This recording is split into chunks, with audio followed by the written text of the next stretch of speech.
Hi guys! Welcome back to our channel, Fluidity of Life.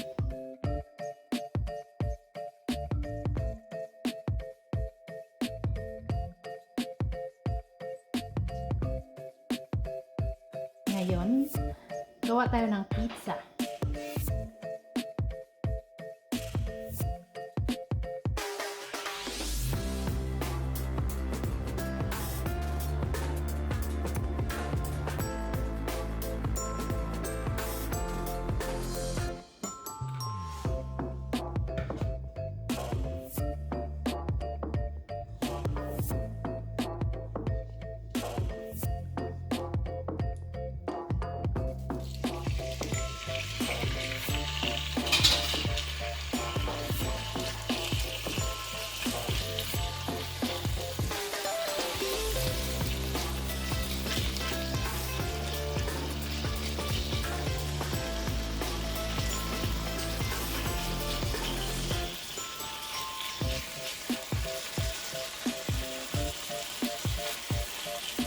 Salt and pepper.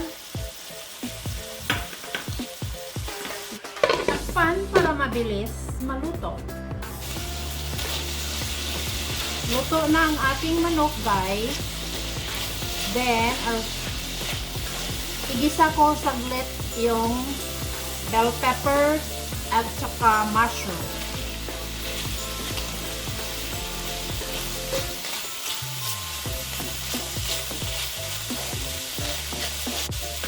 Season.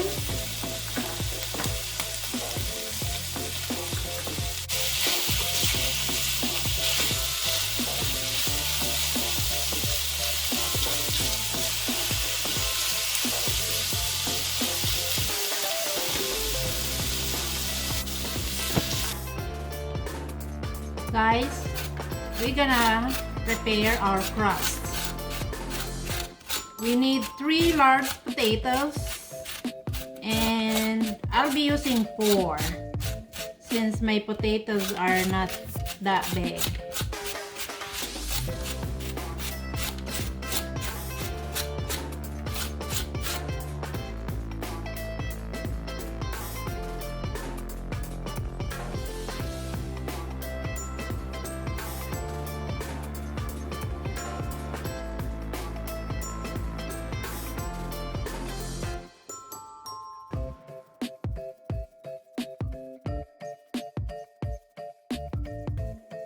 Then soak it in water, guys, para hindi mangitim yung ating patatas.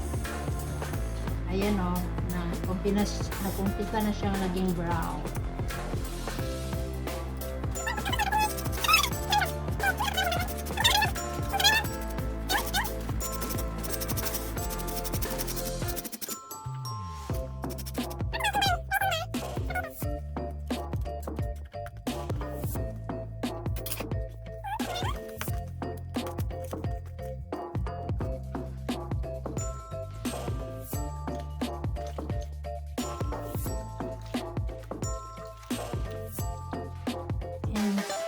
Out the water as much as you can. It would be nice if you have a cheesecloth or any thin cloth. But I just use my hand and wring it as much as I can.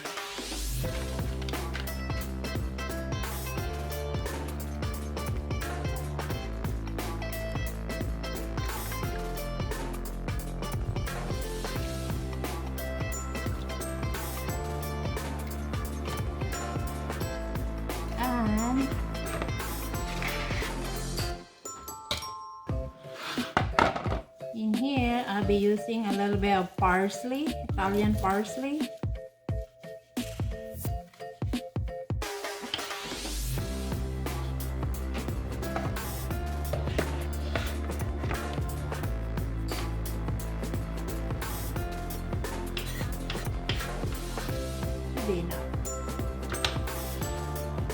At saka 3 itlog.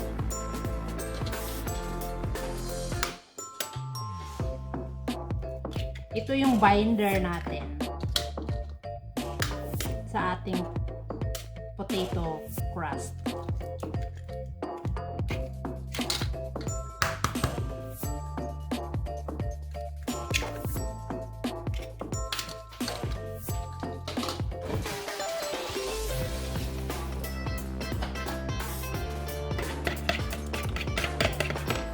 Then salt and pepper.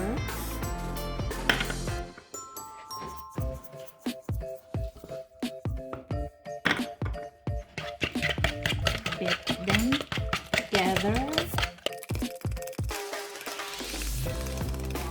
Then we're gonna wring this again as much as we can. See, meron pa rin tubig.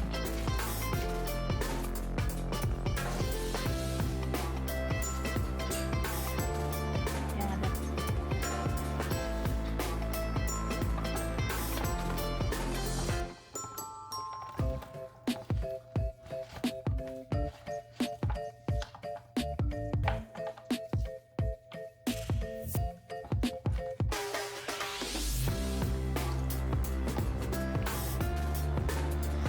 Then a little bit of salt and pepper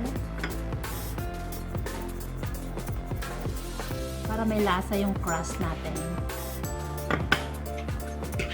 And then mix.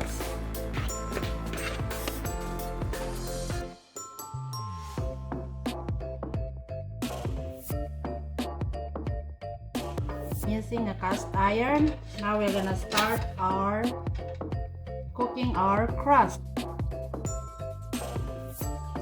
And use generous amount of, I'm using olive oil, and I'm gonna use a little bit of butter too.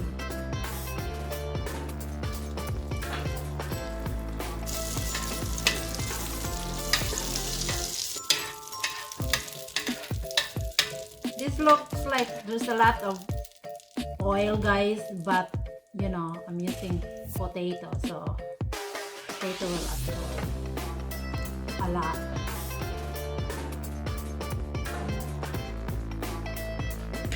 Okay, here we go, our crust.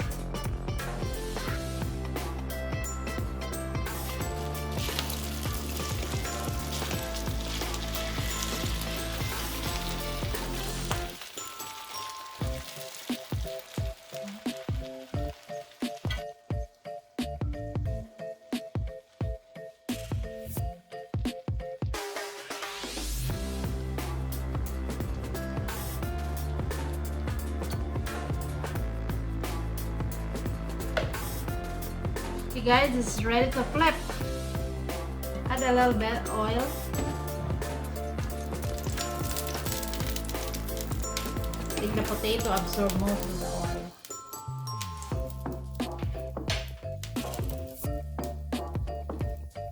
And then slide it back into the pan.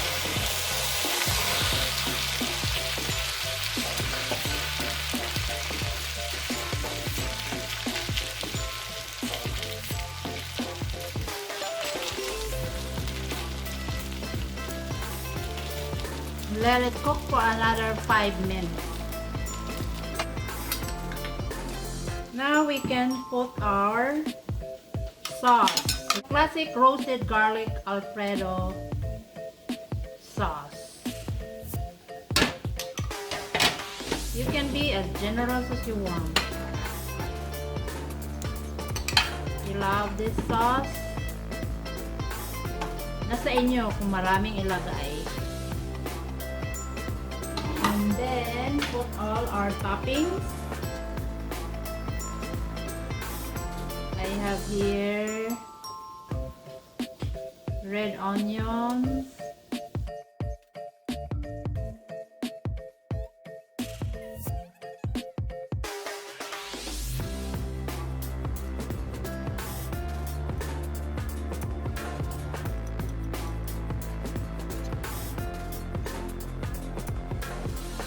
is for our cheese. We're gonna put a lot of cheese if you love cheese that much. This is creamy milk, a mixture of mozzarella with cream cheese. green cheese. Then cover and let the cheese melt.